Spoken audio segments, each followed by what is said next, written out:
अभी जिंदा है हौसला, उड़ान बाकी है, ये हवाओं का सिलसिला है, तूफान बाकी है। ऐ मुश्किले अभी तो चलना सीखा है, छलांग बाकी है, असली मुकाम बाकी है।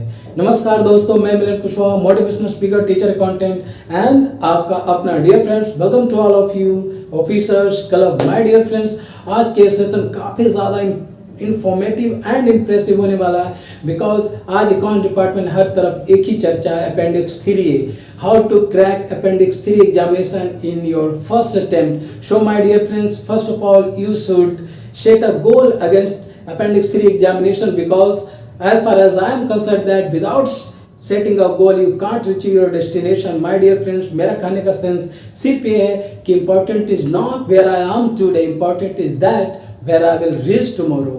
So my dear friends, video में स्टार्ट टू एंड बने रहिए और देखिए कि इस वीडियो में किस प्रकार से हमें पढ़ना है, क्या स्किप करना है और क्या हमारा सिलेबस, इन सारी बातों का डिस्कशन आज की इस वीडियो में करने वाले हैं। सो माय डियर फ्रेंड्स, और यदि आप इस चैनल पर नए हैं तो just subscribe this channel, because इस चैनल पर आपको हर अपडेटेड से अपडेट किया जाता है। तो don't kill the time and let's begin.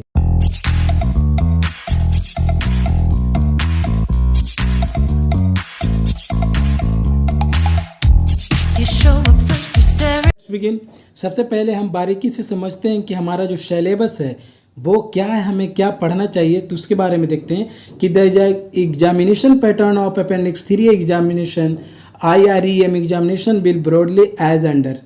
यानी हमारा एग्जामिनेशन का जो पैटर्न होगा वो किस प्रकार से होगा उसके बारे में हम बेसिकली देखते हैं। सबसे पहले appendix 3 IREM examination will continue to be conducted by railway board. First of all ये समझ लीजिए कि अभी भी जो अपेंडिक्स 3 का एग्जामिनेशन होगा वो नायर कंडक्ट नहीं करेगी, जैसे कि वो LDC 30% एंड 70% को कंडक्ट कर रही है। तो अपेंडिक्स 3 का जो एग्जामिनेशन कंडक्ट करेगी वो रेलवे बोर्ड ही करेगी। सबसे पहले ये समझ लेना है। दूसरी बात है कि all the papers will be without books, books का हेल्प नहीं मिलेगा, विदाउट बुक्स ही आपको एग्जामिनेशन में आना है। The examination will be computer based test यानी CBT। तो यहाँ से हम लोग एक पॉइंट, पहला पॉइंट क्या क्लियर हुआ कि हमारा जो अपेंडिक्स 3 का जो एग्जामिनेशन होगा वो रेलवे बोर्ड कंडक्ट करेगी और ये बिल्कुल कंप्यूटर बेस्ड टेस्ट होगा, यानी CBT एग्जामिनेशन जिसको बोला जाता है, और बिना बुक्स के, विदाउट बुक्स, आपको बुक्स लेकर एग्जामिनेशन हॉल में नहीं एंट्री करने दिया जाएगा। ठीक है, पहला पॉइंट आई थिंक क्लियर हो गया होगा। सेकेंड पॉइंट के बारे में देखते हैं कि merge appendix 3 IREM examination will have 3 objective question papers of 100 MCQ each 2 hours. यानी माय डियर फ्रेंड्स, ये जो क्वेश्चंस हो गए वो 3 ऑब्जेक्टिव क्वेश्चन पेपर्स होंगे जो कि 100 मार्क्स से होंगे, और उसमें जो टाइम रहेगा वो टाइम आपको 2 आवर्स का दिया जाएगा। ठीक है, 3 ऑब्जेक्टिव पेपर्स होंगे 100 मार्क्स का, यानी 100 × 3 यानी 300 का टाइम दिया जाएगा, 2 आवर्स। ओके, प्रत्येक पेपर के लिए। And 1 subjective question paper with multiple section, उसके लिए 3 आवर्स का टाइम आपको दिया जाएगा। यानी आपका इस तरह से आप समझ सकते हैं कि आपका जो पेपर होगा वो तो 2 पार्ट में बांटा जाएगा। एक ऑब्जेक्टिव क्वेश्चन पेपर होंगे 100 मार्क्स का, 3 ऑब्जेक्टिव क्वेश्चन पेपर्स होंगे, 3 ऑब्जेक्टिव क्वेश्चन पेपर्स होंगे जो कि 100 मार्क्स का होगा, और प्रत्येक क्वेश्चन पेपर में आपको 2 घंटे का टाइम दिया जाएगा। और उसके बाद एक होगा सब्जेक्टिव क्वेश्चन पेपर जिसको डिस्क्रिप्टिव कहते हैं, यानी लिखने वाली चीज़, उसमें मल्टीपल सेक्शन होंगे और उसके लिए आपको जो टाइम दिया जाएगा वो 3 आवर्स का टाइम दिया जाएगा। ठीक है, चलिए थर्ड पॉइंट को समझते हैं। Point number C, the combined marks of objective and subjective papers will determine the position of candidates in merit list. My dear friends, जो मेरिट लिस्ट प्रिपेयर होगा फाइनली, उसमें जो मार्क्स का जो मतलब जो कॉपी एवेलुएट किया जाएगा, तो उसमें आपका जो ऑब्जेक्टिव क्वेश्चन जो पूछा गया था, जो ऑब्जेक्टिव पेपर था और जो सब्जेक्टिव पेपर था, दोनों को मिलाकर आपका पोजीशन दिखाया जाएगा मेरिट लिस्ट में। ठीक है, आई थिंक हम लोग पॉइंट नंबर 3 समझ गए।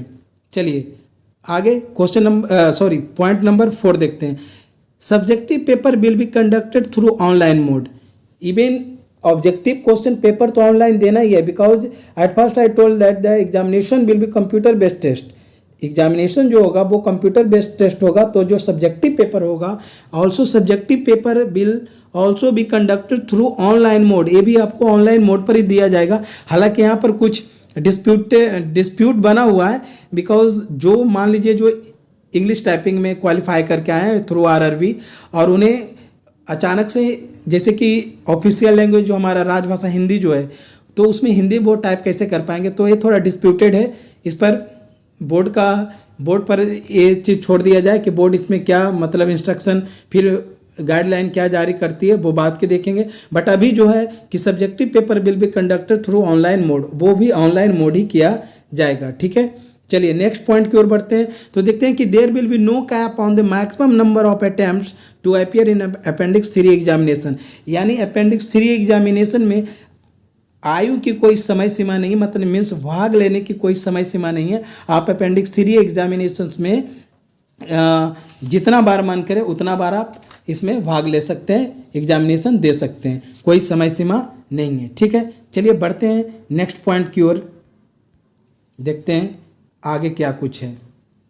आगे है, क्योंकि ये चीज़ सबसे पहले तो सिलेबस समझना जरूरी है, तभी आपको एग्जामिनेशन में मैक्सिमम मार्क्स आप सिक्योर कर पाएंगे। चलिए नेक्स्ट देखते हैं कि evaluation of the paper will be as follow. यानी पेपर का इवैल्यूएट कैसे किया जाएगा, उसका इवैल्यूएशन, उसका मूल्यांकन पेपर का कैसे किया जाएगा। तो देखते हैं, कहता है to pass the exam candidate will have to pass the objective and subjective paper individually. That means जो भी एग्ज़ाम देंगे, जो भी कैंडिडेट एग्ज़ाम में अपियर होंगे, उन्हें ऑब्जेक्टिव पेपर्स जो पूछा जाएगा, जो 3 पेपर होंगे, और जो डिस्क्रिप्टिव जो पेपर होगा, जो 1 पेपर होगा, दोनों में आपको पास करना होगा, पासिंग मार्क्स सिक्योर करना होगा। And will have to secure minimum marks in aggregate of objective paper also to pass the exam. यानी जो मिनिमम मार्क्स है वो तो आपको एग्रीगेट करना ही होगा, तभी यू विल पास, तभी आप पास हो पाओगे अपेंडिक्स 3 एग्जामिनेशन में। ओके, तो देखते हैं कि मिनिमम जो मार्क्स एग्रीगेट करना है उसका परसेंटाइल क्या है, उसका परसेंटेज क्या है, जो देखते हैं। चलिए आगे बढ़ते हैं।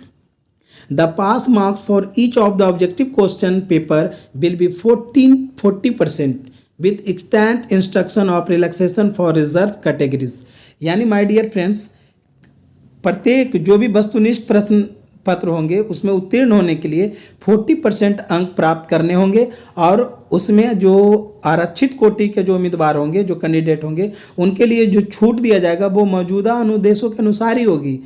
बहरहाल देखते हैं कि आगे की जो 3 क्वेश्चन पेपर जो ऑब्जेक्टिव टाइप के होंगे, तो 3 वस्तुनिष्ठ किस्म के जो पेपर होंगे उनके लिए जो औसत अंक होगा वो होगा 45%। क्या होगा? 45%, है ना।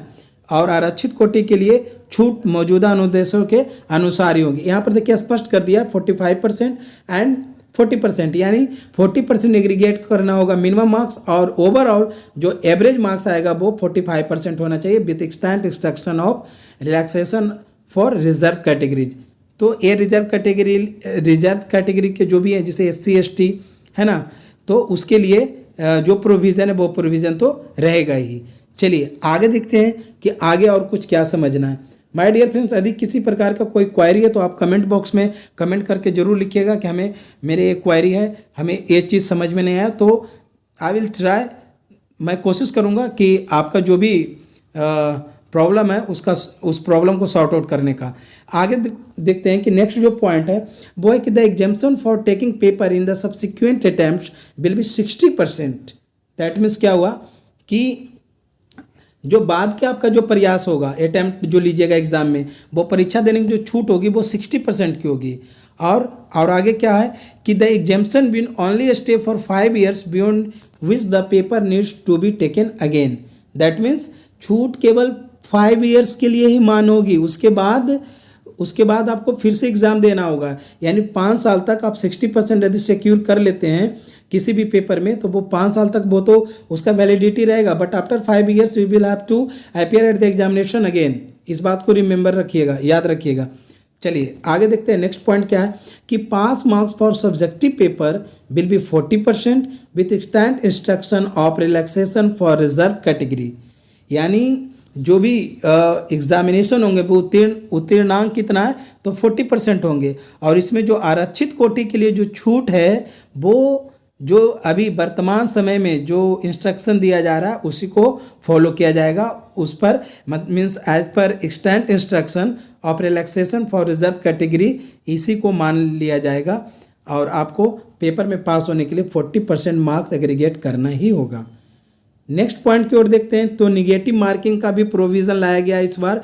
There will be negative marks of 0.25 for each of the wrong answer in objective type question paper. My dear friends, यहाँ पर ये जो है थोड़ा टफ हो गया है, बिकॉज यहाँ जो प्रोविज़न है वो निगेटिव मार्क्स का भी लाया गया है कि यदि आप निगेटिव मार्क्स करते हैं तो you will lose 0.25 for each of the wrong answer.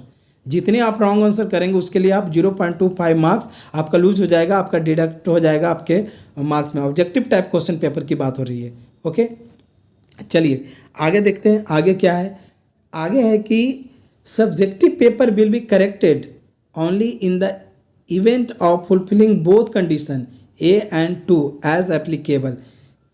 1 और 2 की जो हमने बात किया, यानी 40% और 45% और 60%, आई थिंक मैटर आपको याद होगा। 60% जो कि आपको एग्जाम्पशन वाली बात है, 40% मिनिमम आपको एग्रीगेट करना होगा, एंड 45% जो 45% का जो मैटर है वो आपका ओवरऑल एवरेज 45% मार्क्स लाना होगा। ठीक है, चलिए देखते हैं, आगे देखते हैं। तो इस प्रकार से बस बिल्कुल बारीकी से आप समझते जाइए। आप जब तक सिलेबस को क्लियर नहीं होगा, माइंड में मेकअप आपका सिलेबस नहीं होगा, जब तक आप कैसे आप एग्जामिनेशन को क्रैक कर पाएगा। बिकॉज जब तक आप ये नहीं जानिएगा कि हमें पढ़ना क्या है, कितना पढ़ना है, किस चीज़ को स्किप करना है, ये चीज़ जाना बहुत ही मस्ट है। नेक्स्ट पॉइंट है कि the examination will be bilingual in Hindi as well as English as per the option of the candidates. यानी जो भी क्वेश्चन पेपर आएंगे वो बाइलिंगुअल होंगे, यानी हिंदी में भी होंगे और इंग्लिश में होंगे। आप जिस तरह का ऑप्शन कैंडिडेट ऑप्ट करेंगे वो उस ऑप्शन के अकॉर्डिंगली आप एग्ज़ाम दे सकते हैं। आइदर यू ऑप्ट इंग्लिश तो आप इंग्लिश में एग्ज़ाम दीजिएगा, आइदर यू ऑप्ट हिंदी तो आप हिंदी में एग्ज़ाम दे सकते हैं। तो क्वेश्चन जो पेपर होंगे वो बाइलिंगुअल होंगे। यहाँ तक आई थिंक आपको कोई प्रॉब्लम नहीं हुआ होगा, आप सिलेबस को बिल्कुल अच्छी तरह से आपको समझ में आ रहा होगा। चलिए बढ़ते हैं अगले पॉइंट की ओर। अगला जो पॉइंट है कि objective type question paper will cover broadly the following subject. अब देखिए, ऑब्जेक्टिव क्वेश्चन पेपर जो कि 3 पेपर ऑब्जेक्टिव क्वेश्चन का होगा, जो कि मल्टीपल चॉइस भी दिया जाएगा, तो उसमें बेसिकली हमको रीड क्या करना है, स्किप क्या करना है, उसके बारे में बिल्कुल माय डियर फ्रेंड बिल्कुल कॉशियस हो जाइए। बिकॉज ये जो सेक्शन है ना, ये बिल्कुल वेरी वेरी इंपॉर्टेंट है। मेन चीज़ इसी को समझना है कि हमें पढ़ना आखिर में क्या है। ठीक है, चलिए यस, तो यहाँ पर देखते हैं कि जो हमको ऑब्जेक्टिव क्वेश्चन का जो पेपर होगा तो उसमें बेसिकली हमको पढ़ना क्या क्या है। तो सबसे पहले तो general rules and procedure GRP, establishment हो गया, उसके बाद PF, NPS, pension, labour laws and associated finance, expenditure, budget and book keeping. My dear friends, इस चैनल पर इस जितने सारे टॉपिक हैं, सारे टॉपिक से मीन्स इंडिविजुअली क्वेश्चन बिल्कुल अपलोड है, ऑब्जेक्टिव क्वेश्चन अपलोड किया गया। आप चाहें तो आप प्ले लिस्ट में जाकर इन सारे वीडियोस को आप देखकर अपनी जो आपकी जो तैयारी है उसके एक नए आयाम दे सकते हैं, अपनी तैयारी को बिल्कुल स्ट्रॉन्ग बना सकते हैं। दूसरा जो पॉइंट देखते हैं कि वो है स्टोर्स, वर्कशॉप, COS प्रोसीजर यानी cost on sales, workshop, costing and associated finance, expenditure, budget, books keeping. तीसरा जो पॉइंट है वो है ट्रैफिक अकाउंट्स, ट्रैफिक स्टैटिक्स या costing, station accounts and associated finance, accounting and book keeping. My dear friends, ये जितने सारे टॉपिक पर मैंने डिस्कशन जो किया, ये जितने सारे टॉपिक हैं, इन सारे टॉपिक्स को आप इस चैनल के माध्यम से आप ऑब्जेक्टिव क्वेश्चंस का कलेक्शन ले सकते हैं, आप उसको नोट कर सकते हैं, स्क्रीनशॉट ले सकते हैं। एंड आई थिंक ये जो है आप बिल्कुल ट्रस्ट करके चलिए कि आपके एग्जामिनेशन के लिए ही ये चैनल बनाया गया है, और ट्रस्ट करके इस चैनल पर फेथ कीजिए। बिकॉज इस चैनल पर जो भी मटेरियल अपलोड किया गया है, जो भी कंटेंट अपलोड किया गया है, वो बिल्कुल एग्जामिनेशन पॉइंट ऑफ व्यू से ही किया गया है। तो ये जितने सारे टॉपिक है, चाहे वो GRP का हो, इस्टेब्लिशमेंट का हो, एक्सपेंडिचर का हो, बुक्स बजट का हो, स्टोर्स का हो, वर्कशॉप का हो, बुक कीपिंग, ट्रैफिक अकाउंट, सारे का क्वेश्चन है। हालांकि मैं कोशिश करूंगा और ज़्यादा से ज़्यादा इन सारे टॉपिक्स को कवर करूं, सारा टॉपिक से हम क्वेश्चन अपलोड करेंगे। आप बस वीडियो में बस बने रहिएगा और अपनी तैयारी को एक नया आयाम दीजिए। मैं आपसे यही रिक्वेस्ट करूंगा, क्योंकि मैं बार बार आपको रिकमेंड कर रहा हूँ कि ये channel appendix 2A appendix 3A LDC 30% and 70% and nothing, इससे ज़्यादा कुछ नहीं। आगे देखते हैं। Subjective paper will B broadly cover the following.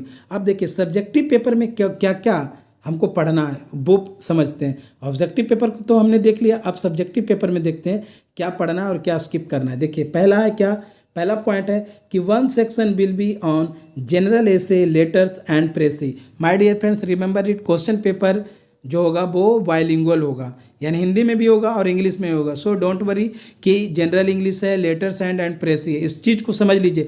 क्योंकि बहुत सारे हमारे कलीग्स हैं, उनको इस तरह का मतलब कन्फ्यूज़न है कि अरे इंग्लिश में ऐसे आएगा, लेटर्स आएगा, प्रेसी आएगा, कैसे होगा। ये सब कुछ नहीं। Bilingual question that means her question bilingual होगा, यानी हिंदी में भी होगा और इंग्लिश में होगा। तो जो आप ऑप्ट कीजिएगा उस चीज़ को आप सॉल्यूशन कीजिएगा, ठीक है। चलिए next point, there will be 1 compulsory question on Rajbhasha. Rajbhasha is very important. Rajbhasha means official language हमारा क्या है, हिंदी, और हमारी जो राजभाषा वो है हिंदी। और हिंदी पर तो एकदम धासु धासु वीडियो इस चैनल पर है, आप वहाँ से जाकर आप कलेक्शन कर सकते हैं। तीसरे पॉइंट की ओर बढ़ते हैं। तो the remaining parts will test practical aspect of finance and accounts, approaching the finance case, comprehending the issue and conclusion arrived there by.